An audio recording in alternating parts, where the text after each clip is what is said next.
ನಿನ್ ಸಿನಿಮಾಗಳೆಲ್ಲ ಅವರೇ ಡಿಸೈನ್ ಮಾಡ್ಲಿ ಅಂತ ಆಸೆ ಅಂತ ಹೇಳು. ಮೊದಲು ಬಟ್ಟೆ ಎಲ್ಲ ಡಿಸೈನ್ ಮಾಡಿದಾಳೆ. ಅದೆಲ್ಲ ಅಲ್ವಾ? ಬಟ್ಟೆ ಇದೆಲ್ಲ ಅವ್ರದೇ ಡಿಸೈನ್ ಅದೇ ಅದನ್ನ ಒಪ್ಕೋಬೇಕು. ಎಲ್ಲ ಅವರೇ ಮಾಡಿದ್ರು. ನಾನೇನ್ ತಲೆನೇ ಕೆಡ್ಸ್ಕೊಂಡಿಲ್ಲ. ನಾಟ್ ಓನ್ಲಿ ಅಭಿಷೇಕ್, ಅವ್ರ ಫ್ಯಾಮಿಲಿ, ನಮ್ಮ ಅಮ್ಮ, ಅವ್ರ ಫ್ಯಾಮಿಲಿ, ನಮ್ಮ ಅಮ್ಮ ಎಲ್ಲರದು ಇದು ಅವ್ರು ಹಾಕೊಂಡಿರೋ ಬಟ್ಟೆನು ಅವ್ರದೇ ಡಿಸೈನು ಇದೆಲ್ಲ. ಇದ ನಮ್ ಮೇಡಮ್ದು ಇಲ್ಲ ನಂದಲ್ಲ. I did give us so much trouble. ನಂದು ಅಲ್ಲ, ಅವ್ರಿಬ್ರೆ ಮಾಡ್ಕೊಂಡಿರೋದು. ಅದಕ್ಕೆ ನಾನೇನ್ ತಲೆನೇ ಕೆಡ್ಸ್ಕೊಂಡಿಲ್ಲ. ಈ ಮದ್ವೆ ಟೈಮಲ್ಲಿ ಎಲ್ಲ ರೆಡಿ ಆಗಿ ಬರ್ತಾ ಇತ್ತು, ಆರಾಮಾಗಿದ್ದೆ.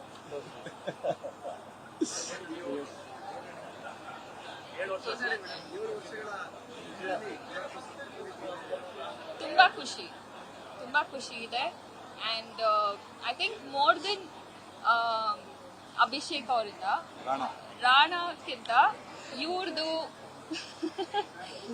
ಆಕ್ಚುಲಿ ತುಂಬಾ ಸಪೋರ್ಟ್ ಇದೆ ನನಗೆ. So I think I am very happy. ತುಂಬಾ ಖುಷಿ ಇದೆ. Thank you.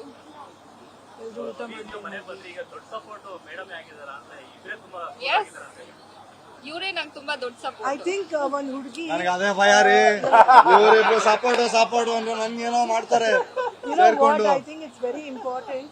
ಒಂದ್ ಹುಡುಗಿ ಅವಳ ಮನೆ ಬಿಟ್ಟು ಬಂದಾಗ ಆ ಗಂಡಿನ ಮನೆಯವರು ಅವಳಿಗೆ ಎಷ್ಟು ಚೆನ್ನಾಗಿ ಒಪ್ಕೋತಾರೆ, ಅದು ತುಂಬಾ ಇಂಪಾರ್ಟೆಂಟ್ ಅನ್ಸುತ್ತೆ. ಯಾಕಂದ್ರೆ ಒಂದ್ ಹುಡುಗಿ ಅವಳ ಮನೆ ಬಿಟ್ಟು ಬಂದಾಗ ಕಂಫರ್ಟ್ ಝೋನ್ ಇಂದ ಆಚೆ ಬಂದಿರ್ತಾಳೆ. So for her to adjust in, ಅವಳ ಗಂಡನ ಮನೇಲಿ ಅಡ್ಜಸ್ಟ್ ಆಗೋಕೆ ಸ್ವಲ್ಪ ಟೈಮ್ ಬೇಕಾಗುತ್ತೆ ಅವಳಿಗೆ. ಐ ಥಿಂಕ್ ಆ ಟೈಮಲ್ಲಿ ಪ್ರತಿಯೊಬ್ರು ಅಂದ್ರೆ ಯಾರೇ ಮದುವೆ ಆದ್ರು ಆ ಟೈಮಲ್ಲಿ ಆ ಗಂಡಿನ ಮನೆಯವರು ಅಷ್ಟೇ ಅವಳಿಗೆ ಸಪೋರ್ಟ್ ಕೊಡಬೇಕು ಅನ್ಸುತ್ತೆ. I think in our house she'll be really comfortable. ಅಂದ್ರೆ ಆನೆಸ್ಟ್ಲಿ ಹೇಳ್ಬೇಕು ಅಂದ್ರೆ 7.5 ವರ್ಷ ಪ್ರೇಮ್ ಹೇಳಿದ್ರು, ಅಂಬರೀಷ್ ಮಾಮ ಹೇಳಿದ್ರು ಅಂತ, ಎಲ್ಲಿ ಹೋಗ್ತೀಯ ಅಲ್ಲಿ ಕೇಳ್ಬೇಡ ಹಂಗೆ ಹಿಂಗೆ ಅಂತ ನಂಗೆ ಖಂಡಿತ ಹೇಳಿದ್ರು ಅವರು. ಬಟ್ ಏನಂದ್ರೆ I don't think Rakshita is like that. Because 7.5 ವರ್ಷ ಮುಂಚೆ ಅವರಿಬ್ರು ಆಕ್ಟ್ ಮಾಡುವಾಗಿರ್ಬೋದು ಅಥವಾ ಡಿಸೈನ್ ಮಾಡ್ದಾಗಿರ್ಬೋದು, ಅವರಿಬ್ರು ಇನ್ನ ಇಂಡಸ್ಟ್ರಿಗೆ ಎಂಟರ್ ಆಗಿರ್ಲಿಲ್ಲ, ಅವಳು ಕೆಲಸ ಮಾಡೋಕ್ಕೆ ಇನ್ನ ಶುರುವಾಗಿರ್ಲಿಲ್ಲ. ಬಟ್ 7.5 years ಸಾಕು ಅನ್ಸುತ್ತೆ ಒಬ್ಬ ಮನುಷ್ಯನಿಗೆ ಒಬ್ರಿಗೊಬ್ರು ಅರ್ಥಿಸ್ಕೊಳಕ್ಕೆ. ಆ್ಯಂಡ್ ಅವ್ರು ಅಂದ್ರೆ ಅವಳು ಇವತ್ವರೆಗೂ ಅವನಿಗೆ ಬಹುಶಃ ನನಗೆ ಗೊತ್ತಿರೋಂಗೆ ಯಾವತ್ತೂ ಅವಳು ನಿಲ್ಸಿಲ್ಲ, ಎಲ್ಲಿ ಹೋಗ್ತಿದ್ಯಾ ಅಂತ ಕೇಳಲಿಲ್ಲ. So I think she'll be a very very supportive wife. I think that is what is important also. And he's also a great husband. Is a supportive husband. ಸ್ವಲ್ಪ ಭಯ ಇದೆ ಅವನಿಗೆ ಅನ್ಸುತ್ತೆ ಇವತ್ತು.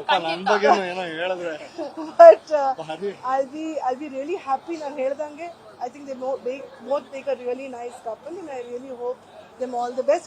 ನಿಮ್ ಕಡೆಯಿಂದನೂ ನೀವೆಲ್ಲರೂ ಆಶೀರ್ವಾದ ಮಾಡಿ ಅವರೆಲ್ಲರಿಗೂ ಒಳ್ಳೇದಾಗ್ಲಿ ಅಂತ ನಿಮ್ದೆಲ್ಲರ ಆಶೀರ್ವಾದ ಕೂಡ ಅವರಿಬ್ರ ಮೇಲೆ ಇದೆ. Thank you so much.